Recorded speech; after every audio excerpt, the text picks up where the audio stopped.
I'm about to shock and amaze many of you because I know you think that I'm some type of a Neanderthal and the only thing I know how to do is grunt, groan, and use profanity.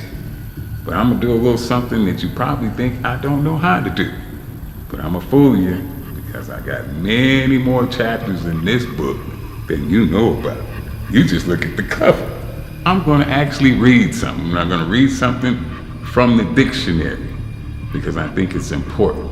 I'm gonna read from the dictionary, something you've never seen me do before.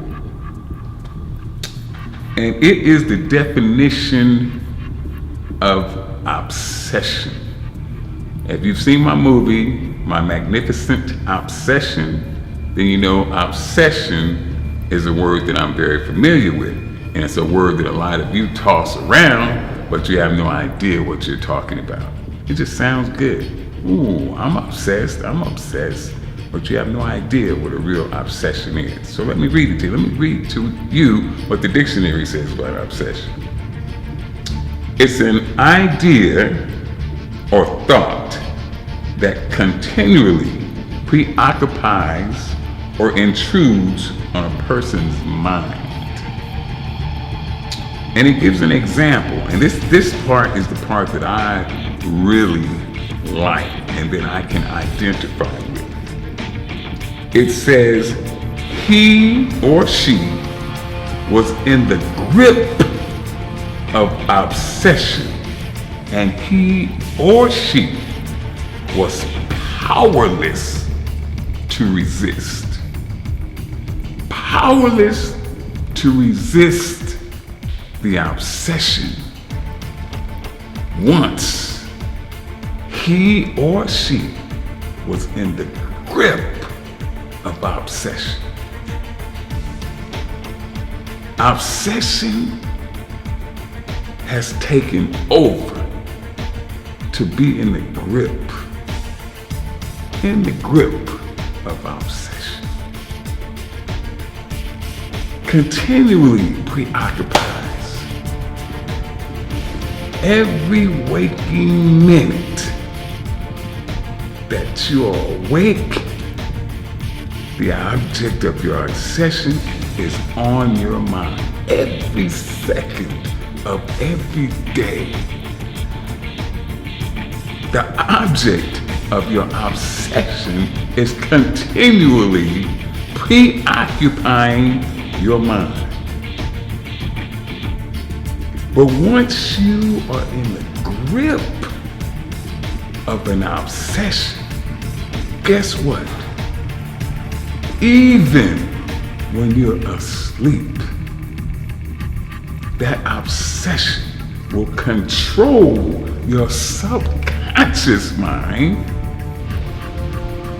to the point where you will dream of that obsession.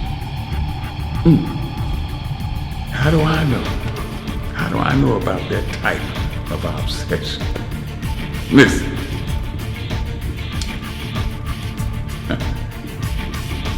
Do you know what type of obsession a person must possess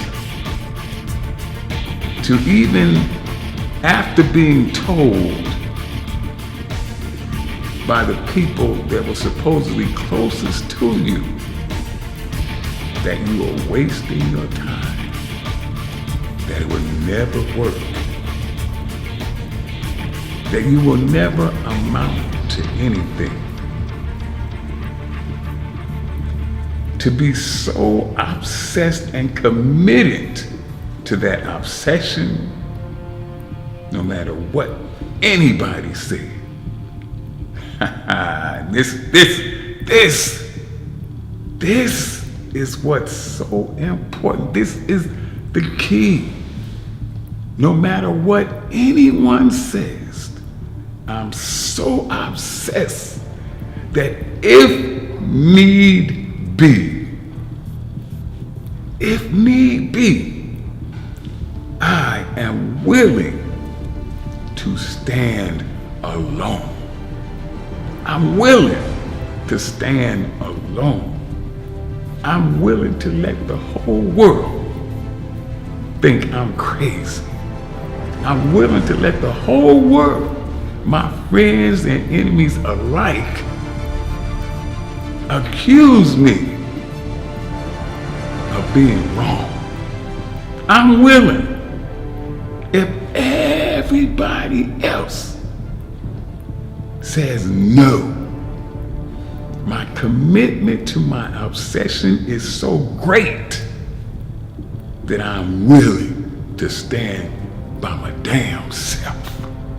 I don't need you to stand with me. I'm willing to pay the cost, and it is a great cost of standing alone. Everybody can't do it. All your friends are telling you you're wrong. Your parents are telling you you're wrong. Your wife, your soulmate looks you in the eye and tells you you're wrong. Will you have the commitment to your obsession in order to say, I don't care. I don't care, I don't care. If I'm wrong, so be it, but I'm going to see this thing through until the end. I am encompassed and wrapped, steeped in my obsession, to the point where I can't resist. Resistance is futile. I have no choice. I must see this through until the end.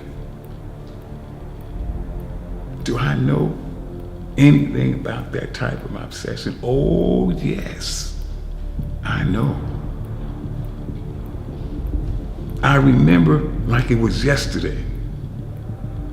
My doctors called me in after I had trained and trained and trained and prepared for my final contest. And I was through. I was going to retire after this, but this was my last hurrah, my last chance at doing something immortal, something that would last long after I'm gone. This is my last chance at history. My doctor set me down. Said, Mr. Fletcher,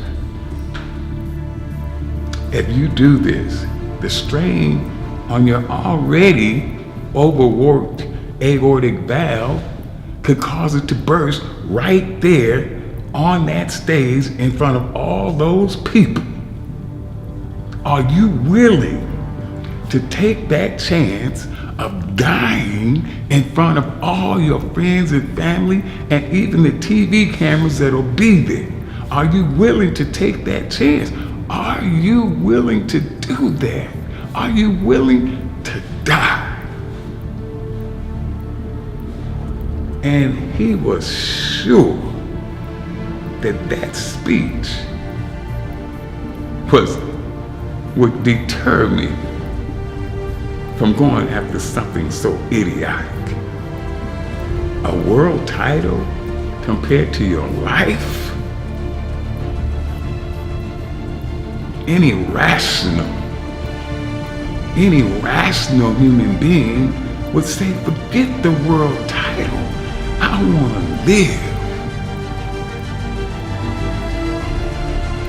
But if that is the way you think, you have no idea what a real obsession is, what it entails, what a real obsession is all about. You think you know, but you don't know. That's why he was sitting there looking at me like I was crazy. I was staring right back at him like he was crazy. Are you kidding me? Doctor, you must be kidding. I don't even have to give it a second thought. Of course I'm willing to die. Are you crazy? Of course. Without a moment's hesitation, I think it would be glorious. I think it would be a glorious demise. I think it would be a glorious conclusion to my life. I think it would be wonderful to go out doing exactly what I set out to do. I think that would be fucking fantastic. Of course I'm gonna do. I was gripped with my obsession.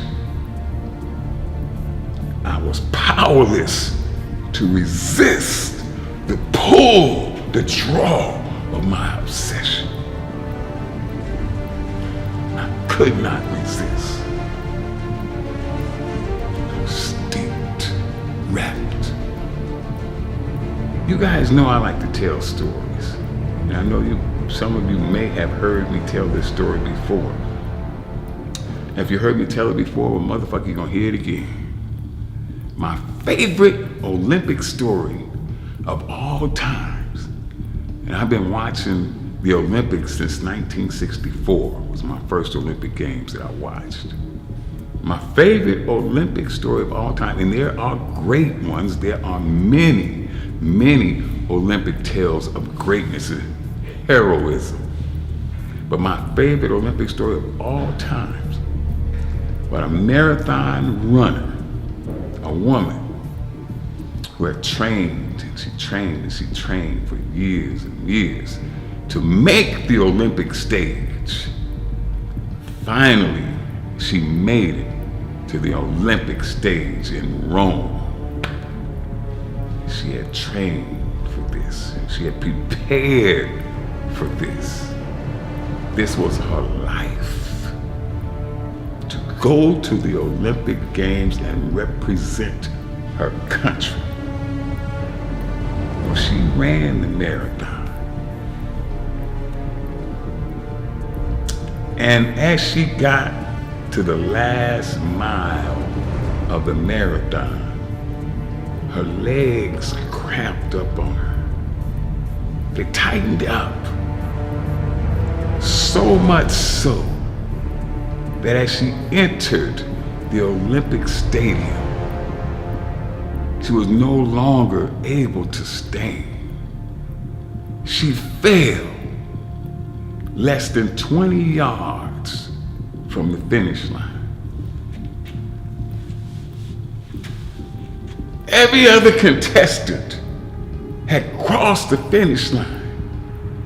The places had been decided.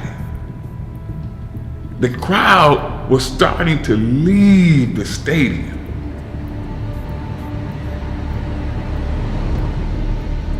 And the health people that were assigned to the field that day, they ran over, the medical people, to assist this woman. They ran over to grab her and help her back up to her feet. And she took one hand and she shooed them away. Get back, get back. And with the other arm, she drug herself. She drug herself. She drug herself. She drug herself across the finish line. She didn't do it for a medal, because the medals had all been passed out. But this woman was obsessed with finishing the fucking race. And finishing the race under her own power.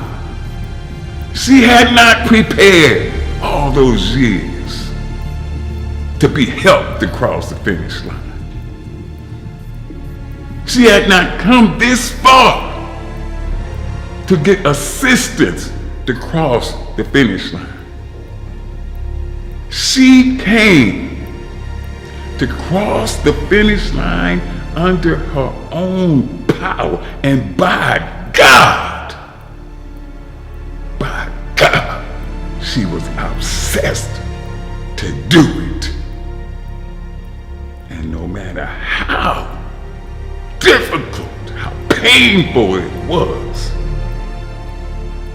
she crossed that finish line under her own power. And for me, I don't know about you, but for me personally, that was the greatest Olympic story I have ever seen or heard or been fortunate enough to witness. The obsession, the determination, the will of that woman. I will never forget that. I was 5 in 1964, and I remember that. I'm 57, and I remember that woman crawling across that finish line. She crawled. Obsession. Obsessed to finish. Obsessed to finish. Ask yourself, is there anything, do you have any goal that you're willing to sell out that far for? Total commitment. Totally committed. Obsessed with obtaining that goal. That's the question only you can answer.